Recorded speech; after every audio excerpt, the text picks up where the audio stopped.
ஓம் முருகா போற்றி, கந்தா போற்றி, கடம்பா போற்றி, கதிர்வேலா போற்றி, அறுபடை வீடு கொண்ட முருகப்பெருமானே போற்றி போற்றி. என் செல்ல பிள்ளையே, நாளை நல்ல விஷயம் ஒன்று நடக்கப் போகிறது. ஆம் செல்லவே, அந்த 27ஆம் தேதி அன்று நல்ல விஷயம் உனக்காக நடக்கப் போகிறது. இந்த முருகப்பெருமான் சொல்வதை கேட்டு சந்தோஷமாக தூங்கு. ஆம் செல்லமே, உன் கஷ்டகாலம் எல்லாம் இந்த இரவோடு முடிவுக்கு வந்துவிட்டது. நீ இழந்த அனைத்தும் உன்னை வந்தடையும். அந்த நேரமும் உன் அருகில் வந்துவிட்டது. கஷ்டம் வரும்போது கவலைப்படக்கூடாது. கஷ்டத்தை கொடுத்தது உன்னை துன்புறுத்துவதற்கல்ல. எத்தனை உறவுகள் போலியானது என்பதை உனக்கு உணர்த்தவேதான் இந்த மாதிரியான சோதனைகள். இறுதி கட்டமாக அனைத்தையும் இழந்து விட்டேனே என சோர்வு அடையக்கூடாது. அதற்கு மேற்கொண்டு நான் இந்த முருகப்பெருமான் அள்ளி தருவேன் உனக்கு. உன்னையே தேவையில்லை என்று முடிவு செய்தவர்களுக்கு நீ எதை செய்தாலும் அவர்களுக்கு தவறாகத்தானே தெரியும். நம்மை தவறாக நினைத்து விட்டார்களே என புலம்ப வேண்டாம். நம்மை அவ்வளவுதான் அவர்கள் புரிந்து வைத்திருக்கிறார்கள் என்று நினைத்து அந்த இடத்திலிருந்தே அவர்களை விட்டு விலகி விடுவதே சிறப்பானது. தனியாக நீந்தி கரை சேர கற்றுக்கொள். யாரும் இறுதி வரை உன்னோடு பயணிக்கப் போவதில்லை. நான் சோதிப்பது எல்லோரையும் அல்ல, உன்னைப் போல சாதிக்க துடிக்கும் என் செல்ல பிள்ளைகளைத்தான். நீ நினைப்பது போல உன் நிழல் கூட உன்னிடம் நடப்பதில்லை. பின் ஏன் மற்றவர்களிடம் எதிர்பார்க்கிறாய்? கவலைப்படாதே. எவ்வளவு காலம்தான் இப்படியே அழுது கொண்டிருப்பாய்? சொல் பார்க்கலாம். நீயும் வாழ வேண்டாமா? அதற்காகத்தான் சொல்கிறேன். புத்துணர்ச்சியோடு வாழச் செய்யும் காரியங்களை பிடித்து மகிழ்ச்சியோடு செய். அப்படி நீ செய்யும் பட்சத்தில் அதற்கான பலன் உன்னை நிச்சயமாக தேடி வரும். உன்னை கைப்பிடித்து உன் பாதையில் உன்னுடனே தானே நான் நடந்து கொண்டிருக்கிறேன். குழந்தைகள் வேதனையில் அழும்போது தாய் எப்படி பொறுத்து கொள்ள மாட்டாளோ அதே போலத்தான் உன் வழி என் வழி அல்லவா? நிச்சயமாக எல்லாவற்றையும் சரி செய்வேன். ஆகவே எதற்கும் பயப்பட வேண்டாம். உன் வாழ்வில் இனி நன்றாக இருப்பாய். நீதி கிடைக்கும் என நம்பி என்னை நாடி வந்திருக்கின்றாய். கெட்டவர்கள் தண்டிக்கப்பட வேண்டும் என்ற ஆதங்கத்தில் நீ துடிக்கிறாய். நான் மனிதர்களை போல் எப்பெடுத்ததும் நான் தண்டிக்க மாட்டேன் யாரையும். இந்த முருகப்பெருமான் அவர்கள் திருந்துவதற்கு சில கால அவகாசம் தருவேன். அவர்கள் திருந்துவதற்கு காலம் தருவேன் என்பதால் உனக்கு நான் செய்தாக வேண்டும் என்ற விஷயம் தாமதிக்கின்றது. நடக்காத காரணத்தினால் நீ தடுமாற ஆரம்பிக்கின்றாய். தடுமாற்றம் உன்னை அழைக்கழைத்து ஓரிடத்தில் நிலைக்க விடாமல் செய்கின்றது. இப்போது உனக்கே தெரியும், தருவதற்கு நானும் பெறுவதற்கு நீயும் தயாராக இருக்கின்றோம்.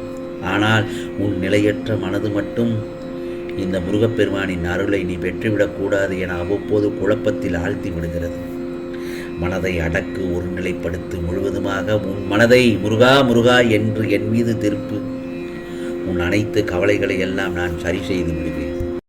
இதோ உன் மனதில் உள்ள ஏக்கங்களையும் பரிதவிப்பையும் அறியாமல் இருப்பேனா இந்த முருகப்பெருமான்? உன் மன வலிமையை சோதிப்பதற்காகத்தான் எல்லா நிகழ்வுகளும் நடந்து கொண்டிருக்கிறது. அவைகளை மெல்ல மெல்ல தாங்கி இன்று தாங்க வழியில்லாமல் சோர்ந்து போய் இருக்கும் உன்னை நான் எப்படி கைவிடுவேன்? எல்லாம் சுகமாகி விடும் என்று சொல்கிறீர்களே முருகா, ஆனால் என் வழிகள் அப்படியே இருப்பது போலத்தான் நான் உணர்கிறேன் என்கிறாயா? எல்லா மனிதர்களுக்கும் நேர்மறை எதிர்மறை என 2 காலங்கள் என 2 காலம் சுழலும். நேர்மறை காலத்திலோ இந்த முருகப்பெருமானின் உதவி எளிதில் கிடைத்துவிடும். அதே நேரத்தில் எதிர்மறை காலத்திலோ என் கைகள் உன் பக்கத்தில்தான் இருக்கும், என் பார்வையில்தான் நீ இருப்பாய். ஆனால் மனம் என்ற மாய உலகம் எதிர்மறையின் கட்டுப்பாட்டில் இருக்கும். உன் மனதில் நான் சிம்மாசனத்துடன் அமர்ந்துள்ளேன். இருந்தும் உன் எதிர்மறை காலத்திலும் உன் எதிர்மறை எண்ணங்களோடும் நான் உன்னை விடுவிக்க வாக்குவாதம் செய்து கொண்டிருக்கிறேன். அமைதியான நிலையில் இருக்கும் நான் என் பிள்ளையான உன்னை விடுவிக்க அத்தனை ரூபங்களும் எடுப்பேன். உனக்குள் உன்னை முன்னேற விடாமல் உன்னை முடுக்கும் உன் எண்ணங்களும் சிந்தனைகளும் என எல்லாவற்றில் இருந்தும் நீ சீக்கிரமாக விடுதலை பெறப் போகிறாய். இத்தனை சோதனை காலத்திலும் முருகா முருகாதானே என்றுதானே இருக்கிறாய். அந்த உறுதியான நம்பிக்கையில் என்னை நோக்கி உன் இரு கரங்களையும் ஏந்தி நிற்கிறாய். ஒன்று மட்டும் நல்லா தெரிஞ்சுக்கோ, என் பார்வை என்றும் உன் மீதே தானே இருக்கிறது. என் கருணை எப்போதும் உன் மீது பொழியும். ஆம் செல்லமே, என்னை நோக்கி எதிர்பார்ப்போடு ஏந்திய உன் கரங்களில் இந்த முருகப்பெருமானின் ஆசைகளை கொண்டு நிறைக்கப் போகிறேன். என்னுடைய ஆசீர்வாதம் எப்பொழுதும் உனக்கு உண்டு. உன் வேண்டுதல்கள் எல்லாவற்றையும் பலிக்கச் செய்யப் போகிறேன். எல்லாவற்றையும் நிச்சயமாக பலிக்கச் செய்யப் போகிறேன். உன் மனதில் இருந்த அனைத்து எதிர்மறையான எண்ணங்களும் போகும் நேரம் வந்துவிட்டது.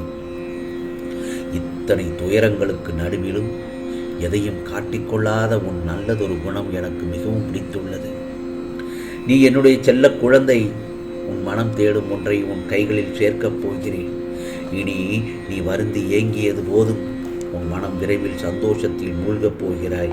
ஆனந்தத்தில் விரைவில் எனக்கு முருகா முருகா என்று எனக்கு நன்றி சொல்ல ஓடோடி வருவாய்.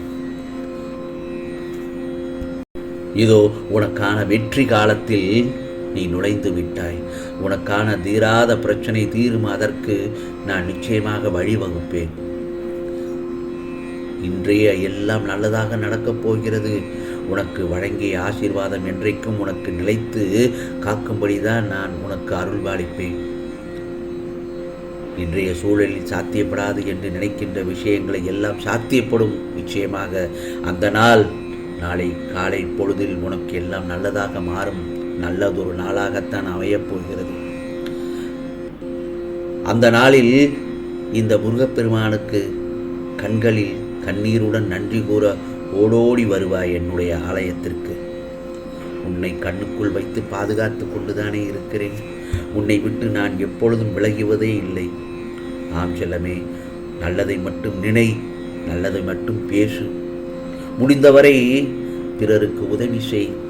யாசகம் என்று தேடி வருபவர்களுக்கு உன்னால் இயன்ற அளவுக்கு உதவி செய் அவர்களுக்கு. ஆம் செல்லமே, உன்னை தாக்குவதற்கு யார் நினைத்தாலும் அவை அனைத்தும் என்னை சேரும்.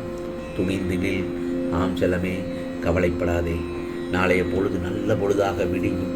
இது முருகப்பெருமானின் அருள் வாக்கு. உனக்கானதெல்லாம் நிச்சயமாக நல்லது நடக்கும். நல்லது மட்டுமே நடக்கும். அதுவும் நன்மையாகவே நடக்கும். ஓம் முருகா போற்றி. ஓம் முருகா சரணம். ஓம் கந்தா சரணம். அறுபடை வீடு கொண்ட முருகப்பெருமானே சரணம் சரணம்.